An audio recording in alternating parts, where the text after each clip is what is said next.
Hey guys, it is Briartrout here and welcome to my channel or welcome back to my channel. So today we're kind of doing a little bit of a vlog style as I show you guys how I prepare my class list for a model horse show and selecting which models I will be bringing.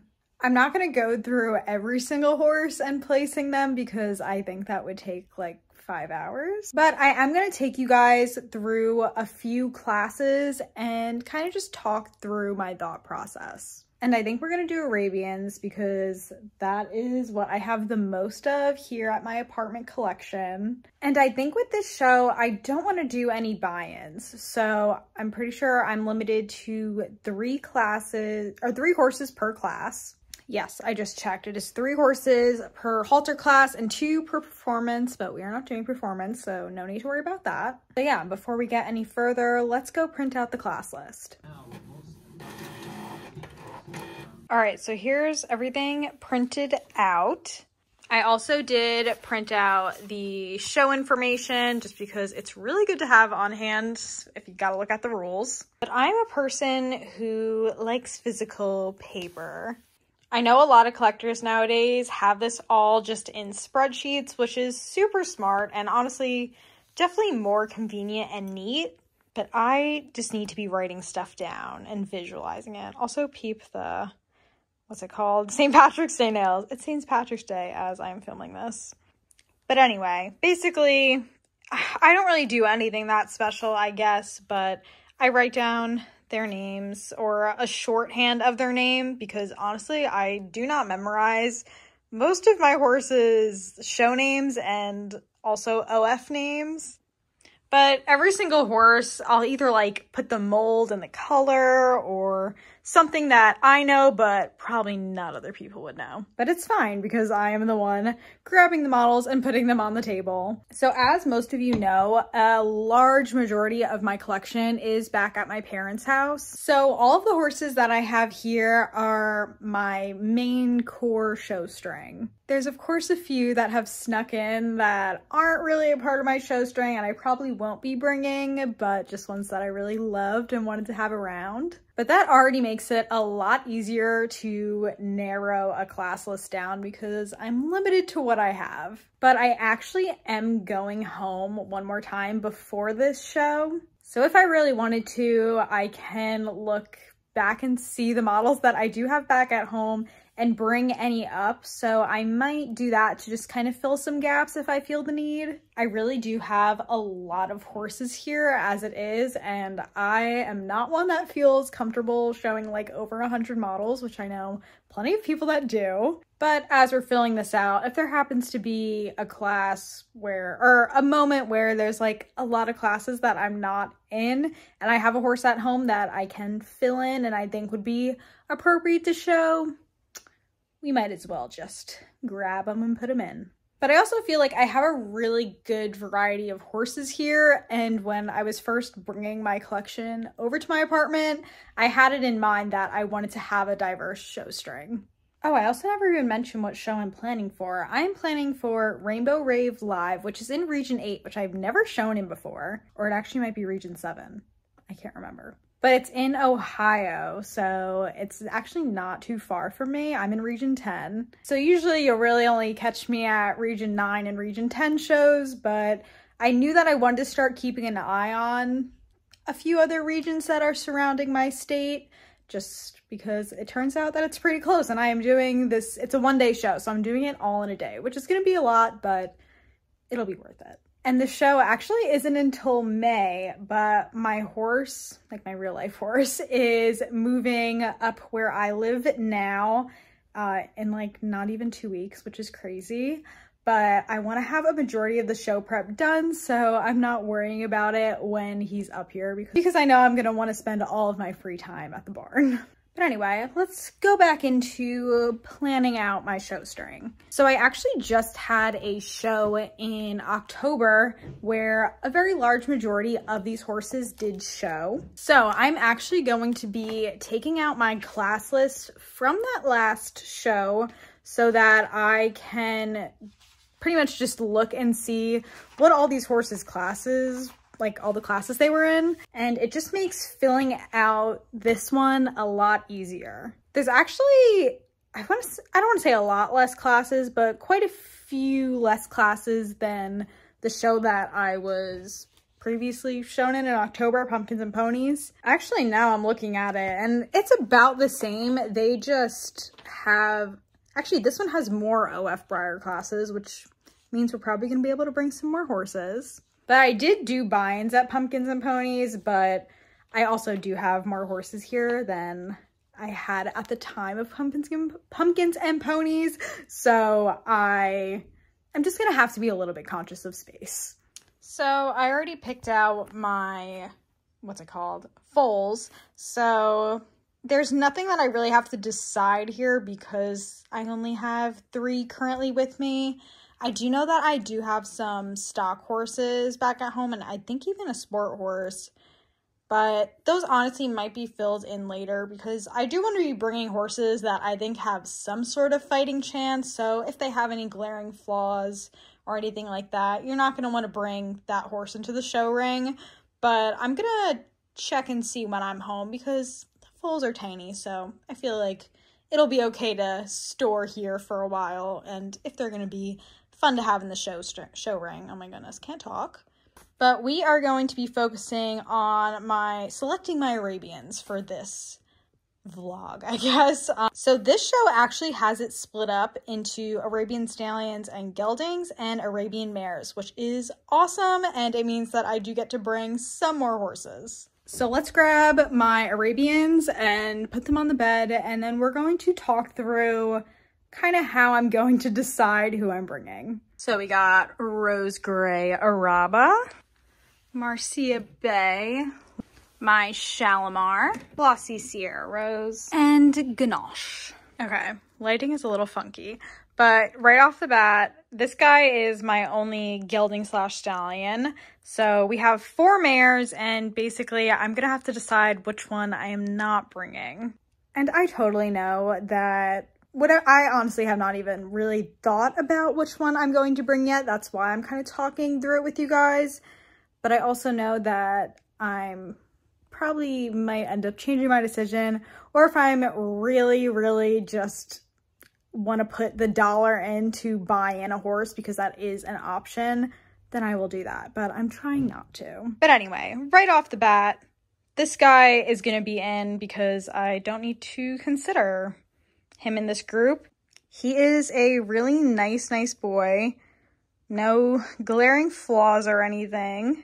And something I kind of want to try and do when I am showing is, when I have the capability to, if I do have models of the same breed in different molds, it kind of helps to up your chances because there are judges that absolutely love the Pam mold, but might hate the Ashquar mold and will always pin Pams over Ashquars when, you know, they're comparing the, like, if they have the same, what's it called, like quality, I guess. But it is also important to keep in mind that these horses are going to be double judged. So that means that they're going to be judged for halter, which is their breed, their, what's it called, quality, how well they represent the breed, coloring, blah, blah, blah, all that stuff.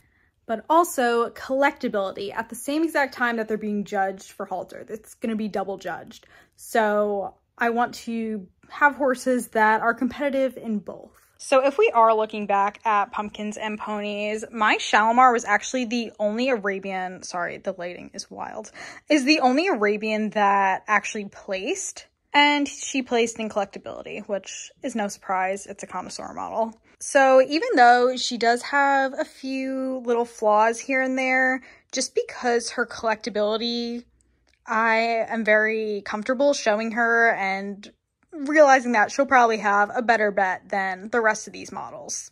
Even though numbers wise, Shalimar is 350 and Araba is 275. Sorry, the lighting is wild. But connoisseurs are still considered more collectible. And I think because Araba is still so new, like she was only released last year at Briarfest, I feel like a lot of collectors and model horse showers have their hands on her, and I definitely saw a lot more of this Araba at the model horse show that I was at last than Shalimar's. I don't even think I saw another Shalimar, maybe like one other, where there were probably 4 or 5 of her at Pumpkins and Ponies, so I didn't see any of them place. But I also have to keep in mind, this is a new show, and I also believe a lot smaller of a show than Pumpkins and Ponies, so that's already going to make these horses more competitive. But who really knows? The classes can still be huge, which the Arabian class was huge at Pumpkins and Ponies. So anyway, we are down to 3. So honestly, I am probably going to end up taking this Araba. You know what? I'm just going to say I am going to end up taking this Araba. She is one of my rare models with only having 275 made. I might be getting that number wrong. And she really doesn't have any flaws. So I really do want to take her, and I'm going to take her, even though I know that this mold is not very popular among the judges, but I'm kind of hoping that her collectability will be able to stand for itself when it comes to the collectability part of judging. So that leaves us with Sierra Rose and Marcia Bay. Okay, hello. We're switching camera angles as I talk about deciding between these 2 girls. So let's think about it. When it comes to collectability, honestly, I would not expect either of them to place in the collectability class. Yes, this girl is a special run, but there's a lot of Briarfest special runs that are going to be in the Arabian class. I know that the connoisseurs, I don't even know, all the more limited runs have a much higher chance of being selected. But of course, if I was debating that between these 2, it would be this girl. But honestly, that is not a factor in my division. I want to think of the standpoint of how they would do in halter. So we have a vintage mold that is very popular and I feel like can still hold its own in an Arabian breed class. But I mean, there are definitely those judges that aren't a fan of vintage models. This girl does have a few little pinpoint flaws, but honestly, I really need to put better lighting on this. You know what? Let me turn on my ring light. All right, I look a little more scary, also angle change again, but you guys will be able to see her a little bit better as I point out some of her, not issues, but you know, point out some stuff. But I don't think that this girl's dapples are awful. Honestly, I feel like the ring light is making them look worse. But she does have a few little pinpoint flaws. I don't even know if it's really even gonna show up on camera. They're that tiny. But I mean, her markings on her legs are really nice, and Arabians can be rose gray, so that's not a concern either. So this girl did show last time. She did not place. I guess I'm not really surprised that she didn't just because of how big the class is, even though I feel like she is a nicer representation of Sierra Rose. I feel like a few of them do have more wonky dapples, and she has really pretty face shading too. But let's talk a little bit about Marcia Bay. So this girl is a regular run and is on a brand new Arabian mold. This mold was only produced last year. And giving her a quick look over, it looks like she has one little like indented scratch on her bum. Honestly, you have to catch it in the right lighting to even see it because this is the first time I'm noticing it. Let's have a little shiny mark right there on her tummy. But shiny marks aren't really a deal breaker for me because I 99% of the time are able to get them off with a eraser.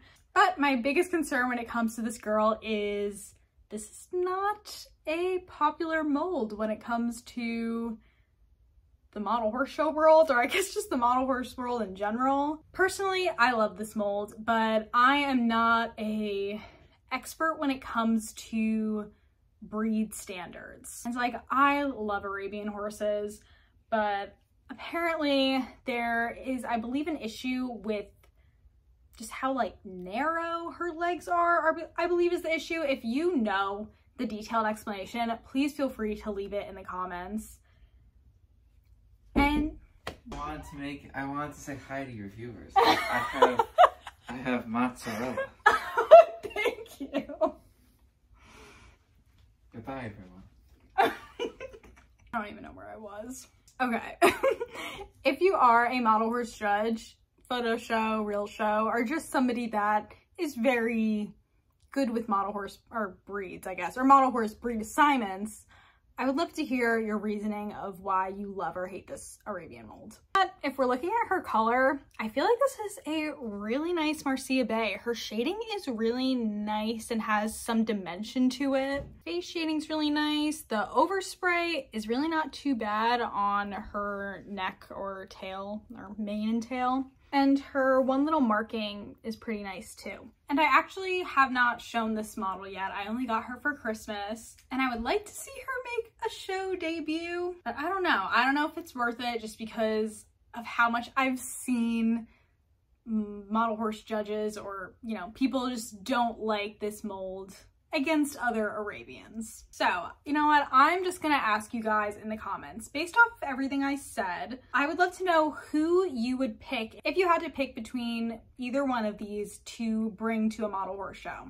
I also kind of just have to keep in mind that every single judge's opinion is different, and truly there are no standards or guidelines when it comes to model horse showing like there is in the real horse world. It is very opinion based, which is why I will never stress out about how a model does, really. You could kind of argue when it comes to collectability, like there is, and I mean in any class, like you shouldn't be pinning a beat up regular run above a pristine connoisseur horse. So as I go on to assign horses to the rest of these classes, I'll really just kind of be considering diversifying what molds I'm bringing in certain classes and really just fitting everybody where they appropriately belong, and then also start to think about what models I do have back at home that I might want to bring with me. So I'm going to be spending the rest of my Saturday or Sunday night getting this done because I feel like I could get it done all in one night. But I hope that you guys found this informative. I feel like this is a pretty standard way of planning out your class list. There's really nothing too special to it, but I'm sure people have more special ways than me. So if you're just getting into model horse showing, I hope that this is a good baseline that you could follow when you're picking out your class list. And if you're a seasoned model horse show veteran, maybe, I don't know, maybe you learned something new. Probably not. If there's any other model horse showing prep or actually doing topics that you would like me to cover, feel free to leave them below in the comments. Like this video if you enjoyed, and subscribe if you haven't already. Also make sure to follow me on Instagram and TikTok at xxbriartrot. And I will see you guys all in the next one. I hope you have a lovely rest of your day, and most importantly, stay fabulous. Bye guys!